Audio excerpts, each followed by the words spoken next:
노년이라는 무거운 짐은 사실은 신의 선물이다. 여러분은 나이가 든다는 것을 어떻게 바라보고 계신가요? 어쩔 수 없이 받아들여야 하는 무언가. 피할 수만 있다면 피하고 싶은 그것.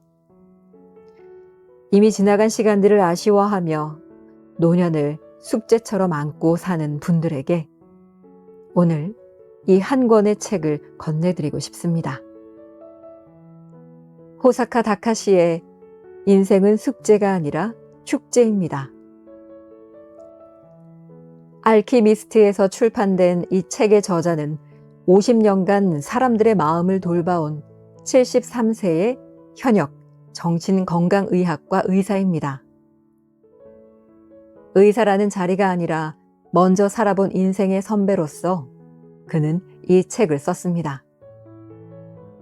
삶의 후반부를 어떻게 하면 더 따뜻하게, 더 즐겁게 살아낼 수 있는지를 담담하게 이야기하고 있습니다. 그러니 잠시 숨 한번 고르시고 편안하게 들어주세요. 세상에서 가장 소중한 금은 바로 지금입니다. 저자가 이 책에서 가장 먼저 꺼내는 이야기는 지금입니다. 프랑스 철학자 폴 자네는 이런 말을 남겼습니다. 10살 아이에게 1년은 인생의 10분의 1이지만 50살 어른에게 1년은 인생의 50분의 1이다. 똑같은 1년이라도 5배나 무게 차이가 난다는 것이죠. 실제로 심리학과 뇌과학에서도 나이가 들수록 의미 있게 기억하는 사건이 줄어들고 따라서 시간이 더 빠르게 느껴진다고 합니다. 달력을 넘기다 문득 깜짝 놀라본 적 있으신가요? 어느새 또 한 해가 다 지나갔구나. 눈 깜짝할 사이에. 이런 느낌 말이죠. 저자는 그 감각이 일어날 때마다 지금 이 순간을 더 소중히 살라는 신호라고 말합니다. 생기 있고 즐거운 노후를 보내기 위해서는 나이와 상관없이 나 자신이 세상에서 가장 소중하다는 생각으로 하루하루를 소중히 보내는 마음가짐이 필요하다. 아니, 그 이상으로 매일 최선을 다해 즐기려는 낙천적인 태도가 필요하다. 저자는 이것을 거창한 태도 변화로 설명하지 않습니다. 오히려 아주 작은 것에서 시작하라고 말하죠. 하루에 하나 새로운 발견을 해보라고 말입니다. 새로운 발견이란 특별한 것이 아닙니다. 장을 보다가 새로 출시된 과자를 하나 사 먹는 것, 평소 거들떠 보지 않던 장르의 책을 집어드는 것, 젊은이들로 가득한 네일숍에서 과감하게 예쁜 네일을 해보는 것, 이런 것들이 모두 하나의 발견이 됩니다. 저자는 이렇게 조용하지만 단단하게 말합니다. 나이를 먹어서 라는 말로 스스로 족쇄를 채우지 말자고 말이죠. 이 말이 어쩐지 마음 깊숙이 와닿는 것은 우리가 모르는 사이 스스로에게 그런 족쇄를 꽤 많이 채워봤기 때문일지도 모릅니다.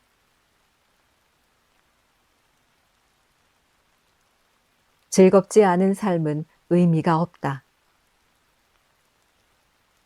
에도 시대의 학자 가이바라 에키케는 노년에 관한 여러 책을 남겼습니다. 그 중에서도 양생후는 일본 건강서의 시초라 불리는 유명한 책입니다. 흥미로운 것은 그가 본격적으로 작가로 활동한 것이 70세에 은퇴한 뒤부터라는 점입니다.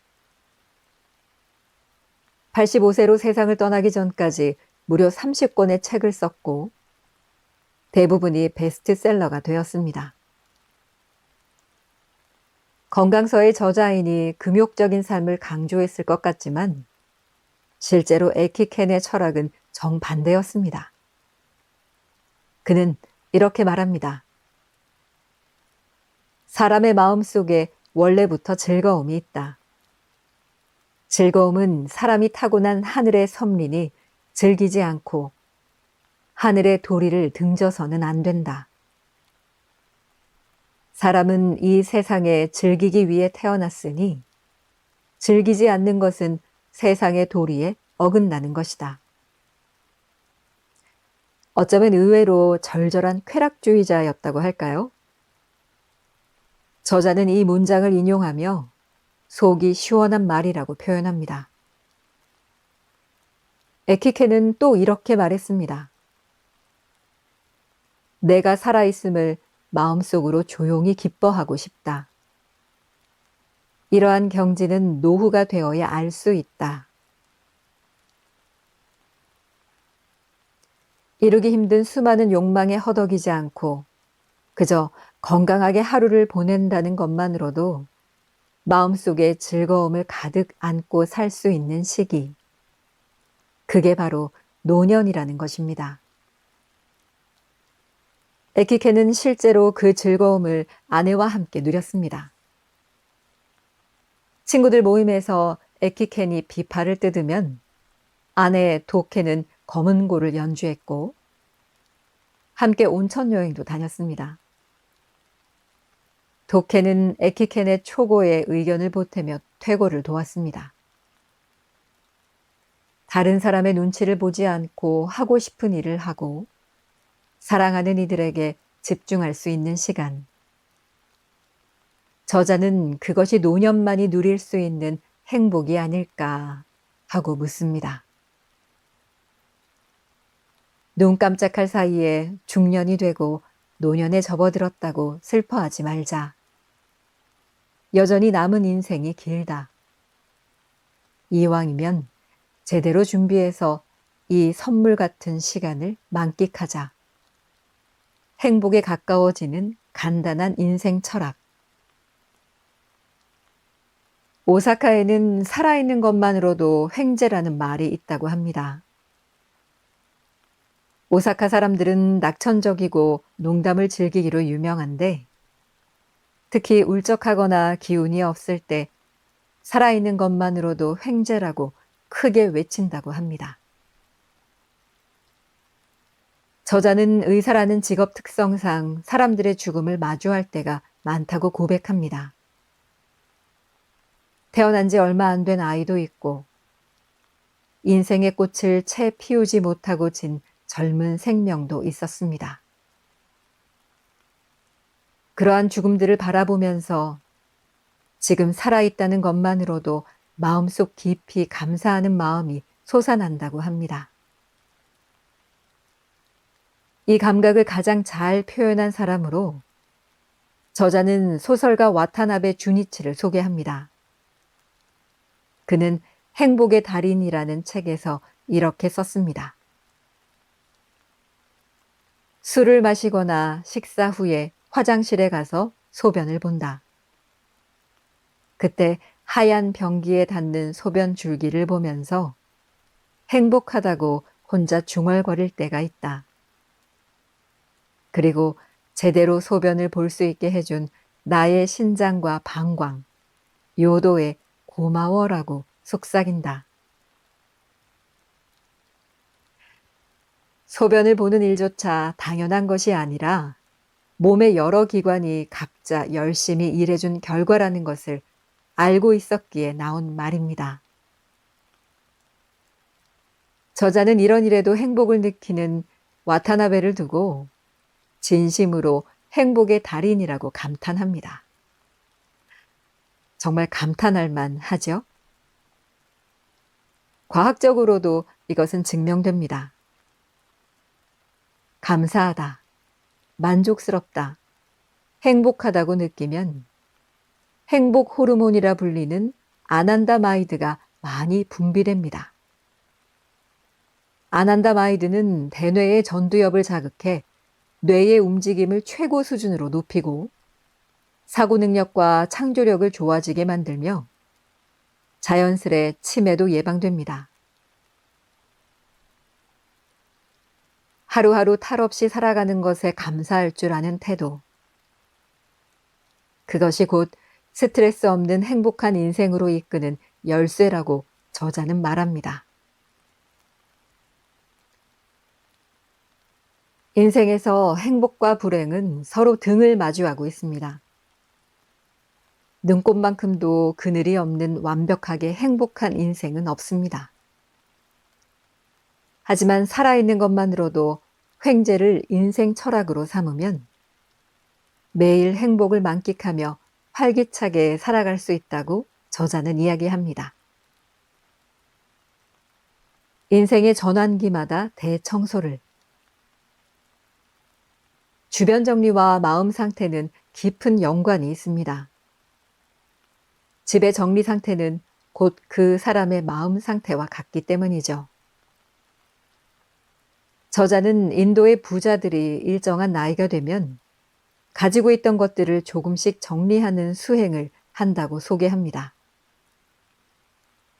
지니고 있던 물건을 조금씩 줄여나감으로써 오히려 홀가분하고 쾌적한 마음을 유지할 수 있다는 것이죠. 사람은 나이가 들면서 체력과 정신력, 경제력, 모든 면에서 서서히 내리막길에 접어들게 됩니다. 그러니 잔뜩 가지고 있기보다는 혼자 감당할 수 있을 정도만 소유하는 것이 좋습니다. 간소한 삶이야말로 중년, 노년의 체력과 정신력에 걸맞는 삶이라는 것입니다. 영화배우 다카미네 히데코는 55세에 연예계를 은퇴하며 그때까지 살던 대저택을 떠나 작은 집으로 옮겼습니다.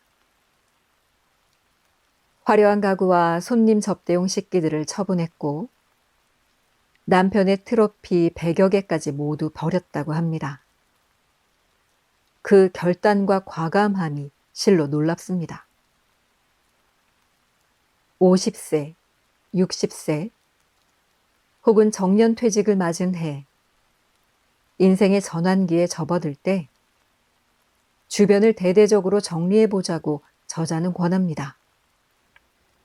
돈에 대한 이야기도 빠지지 않습니다. 큰 돈을 번다는 이야기는 듣지도 말하지도 말라고 저자는 강조하고 있는데요. 노인을 노리는 사기꾼들이 점점 늘어나고 있고 금융기관이나 투자기관의 제안에 혹했다가 노후 자금을 날리는 이들도 많기 때문입니다.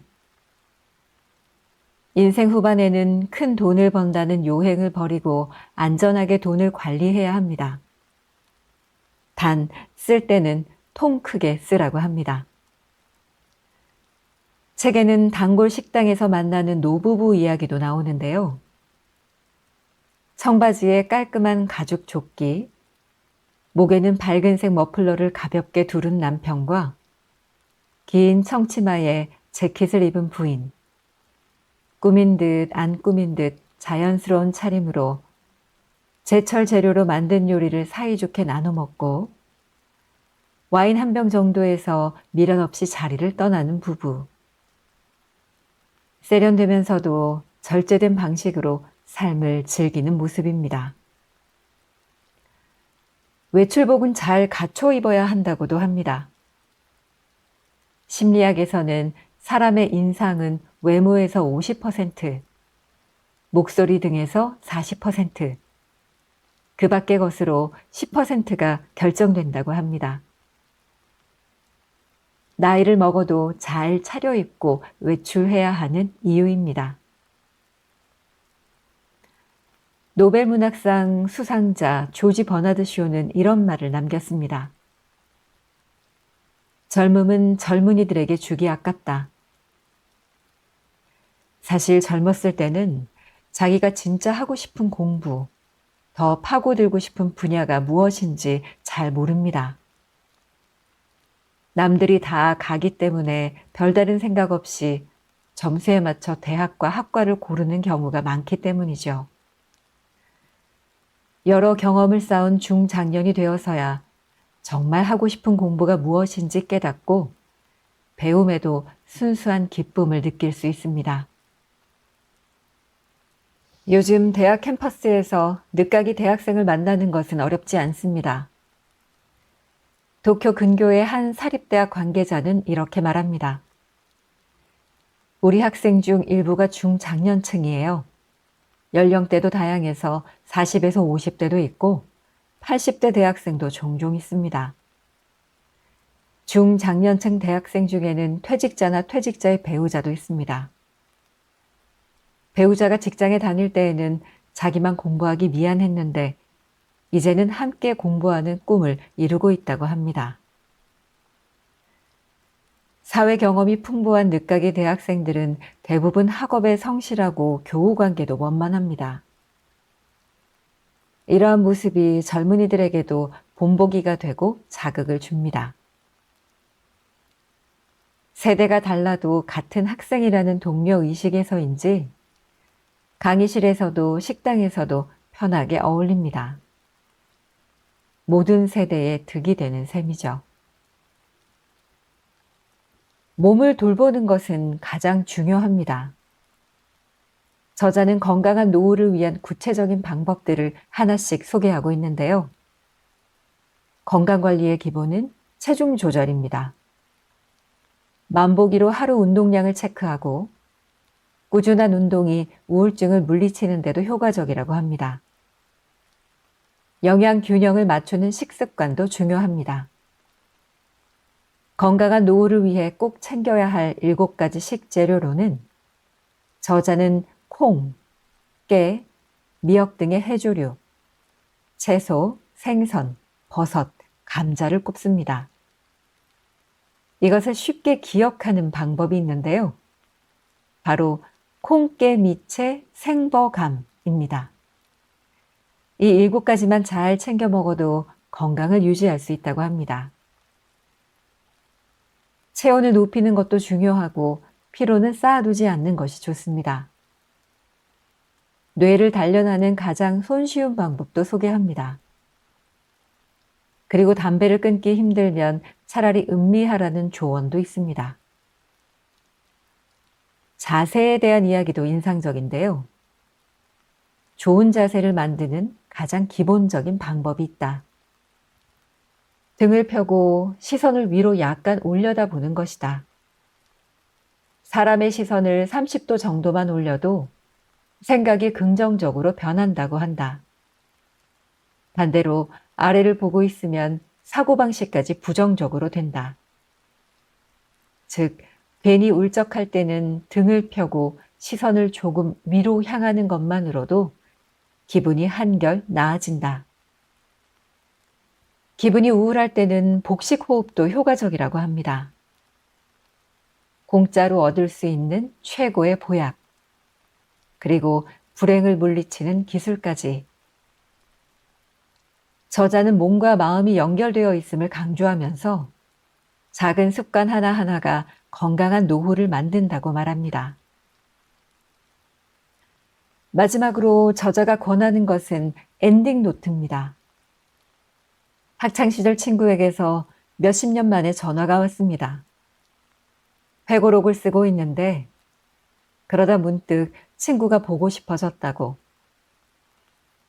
저자는 그 전화를 계기로 50세, 환갑, 퇴직 등 인생의 전환기에 접어들었을 때 일종의 인생 재고 조사를 하는 것이 필요하다고 말합니다.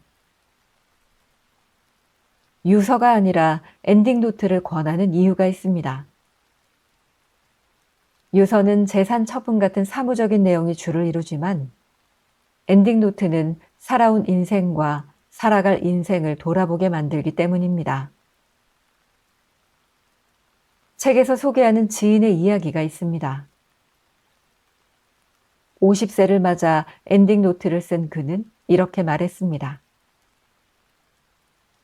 엔딩 노트를 쓰는 동안 여러 사람의 얼굴이 떠올랐어요. 지금까지 얼마나 많은 사람의 도움을 받으며 살았는지 놀랐죠. 늘 인생에 불만이 많았는데 지금은 내가 정말 행복한 사람이라고 생각합니다.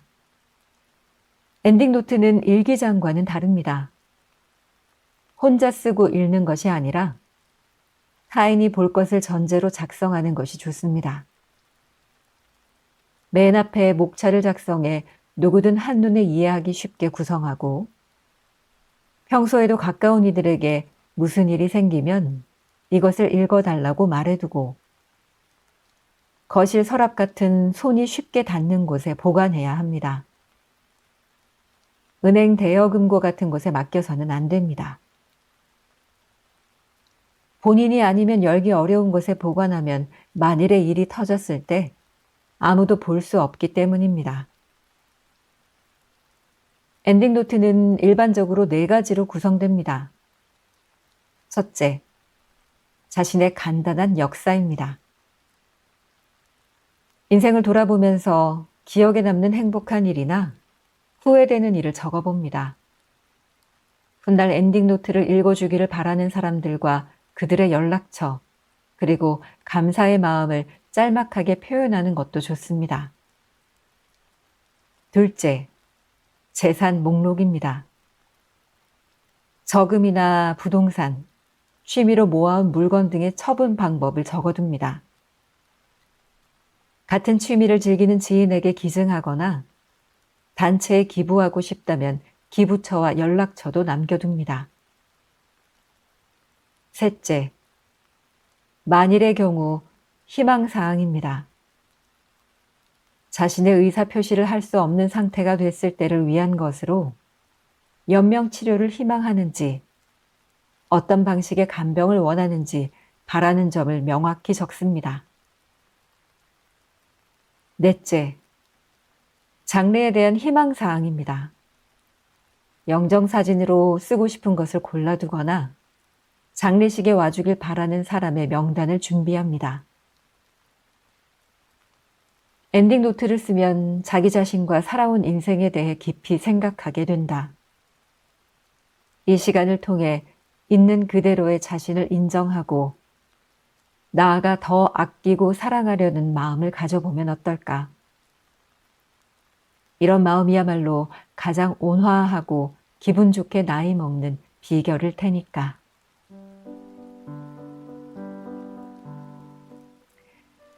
일본의 명배우 다카오카 쇼코는 102세까지 왕성하게 활동했습니다. 인생의 마지막 몇 년 동안은 문학작품 낭독에 전념했는데 고향인 이와테 사투리로 시인 미야자와 겐지의 작품을 낭독해서 사람들에게 깊은 인상을 남겼습니다. 이렇게 노후에도 삶을 즐기는 사람을 볼 때마다 저자는 감탄하게 된다고 합니다. 산다는 것은 얼마나 멋진 일인가 하고 말이죠. 그가 말년에 자주 낭독했던 시가 있습니다. 신부 헤르만 호이빌스의 인생의 가을에에 실린 최상의 것이라는 제목의 시입니다. 이 세상에서 최상의 것은 뭘까? 즐거운 마음으로 나이를 먹는 것. 일할 때와 쉴 때를 알고 말할 때와 침묵할 때를 알며 실망이 닥칠 때 희망을 품고 순순히 하지만 평화롭게 자기 십자가를 진다. 젊은이가 힘차게 제 길을 걸어가도 질투하지 않고 때로 겸허하게 남의 도움을 받을 줄 알며 약해져서 더 이상 세상에 힘이 되지 않을 때에도 친절하고 온화할 것. 노년이란 무거운 짐은 사실은 신의 선물. 마음에 쌓인 덮개를 마지막으로 닦아내야지. 비로소 진정한 고향으로 돌아가기 위하여. 내 몸과 세상을 잇던 사슬을 하나 둘 풀어가는 것은 정말로 장한 일. 그러다가 아무것도 할 수 없게 될 때가 닥쳐도 그 순간을 겸허하게 받아들이자. 신은 최후에도 가장 좋은 일을 남겨주신다. 그것은 기도. 두 손으로 아무 일도 할 수 없을 때에도 최후까지 기도만은 할 수 있으니 사랑하는 모든 존재를 위하여, 신의 은총을 위하여, 모든 사명을 마치고 나면 생의 마지막 순간에 신의 목소리를 듣게 되겠지. 우나, 친구여, 나 그대를 버리지 않았으니. 이 시에서 마음에 와닿는 구절이 있으신가요? 노년이란 무거운 짐은 사실은 신의 선물이라는 말입니다. 누구나 지금까지 살아오면서 결코 즐거운 일만 있지는 않았을 것이다. 그렇기에 신은 우리에게 무거운 짐에서 벗어나 마지막으로 자유롭고 행복하게 살 수 있는 노년이라는 시간을 선물해 준 것이 아닐까. 그러니 노년에는 최대한 즐기며 살자. 그러지 못한다면 대체 무엇 때문에 젊은 날의 고난들을 견뎌왔겠는가. 마지막으로 신의 부름을 받는 그날까지 주어진 시간을 편하게 받아들이며 하루하루를 소중히 여기며 있는 모습 그대로 살아가는 것. 이런 태도로 노년을 준비한다면 인생은 언제 어디서나 행복한 축제 그 자체가 될 것이라고 이 책은 말하고 있습니다. 지금까지 호사카 다카시의 인생은 숙제가 아니라 축제입니다. 였습니다.